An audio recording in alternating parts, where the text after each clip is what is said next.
Hi friends, மாணிக்க வாசகரோட கோவில் வளாகத்துக்குள்ளே அமைஞ்சிருக்க இந்த மணி மண்டபத்தை கோவையைச் சேர்ந்த அரண்பணி குழுவினர் தான் அமைச்சிருக்காங்க.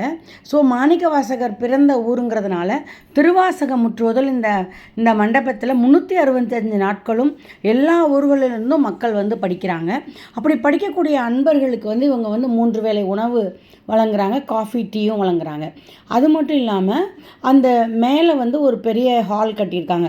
ஸோ முதல் நாள் நைட்டே வந்து மறுநாள் காலையில் படிக்க விரும்புகிற அன்பர்களுக்கு வந்து அவங்க அந்த முதல் நாள் நைட் தங்குற வசதியும் முதல் நாள் நைட்டு உணவும் அவங்க கொடுக்குறாங்க. ஸோ அந்த வகையில் சேலத்திலேருந்து நாங்கள் சேலம் நகரத்தார் மகளிர் மன்றம் தங்களுடைய 109வது முற்றோதலை வந்து இங்கே நடத்துறதுக்காக வந்திருக்கோம். அப்போ தான் நான் வந்து இந்த மணிமண்டபத்தை உங்களுக்காக வீடியோ எடுத்திருக்கேன். எப்போயுமே பார்த்திங்கன்னா வந்து ஒரு குழுவாக போய் ஒரு வீடுகள்லையோ இல்லை ஒரு இடங்கள்லையோ போய் நம்ம முற்றோதல் நடத்தும் பொழுது அந்த இடத்துல பாசிட்டிவ் எனர்ஜியும் வைப்ரேஷனும் கூடும் அப்படிங்கிறது ஒரு நம்பிக்கை. அதனால வந்து எல்லா ஊர்களையும் பலர் வந்து அந்த மாதிரியான குழுக்களை அமைத்து இந்த குழுவினர் பல இல்லங்கள் கோவில்களில் சென்று திருவாசகம் முற்றோதல் நடத்தும் பழக்கம் இருந்து வருகிறது. அவர்கள் இந்த மணிமண்டபத்தில் வந்து படிப்பதை மிகவும் விரும்பி ஒரு முறை இங்கு வாய்ப்பு பெற்று வந்து பாடி செல்கிறார்கள்.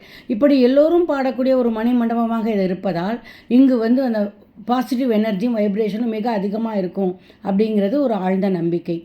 Thank you friends.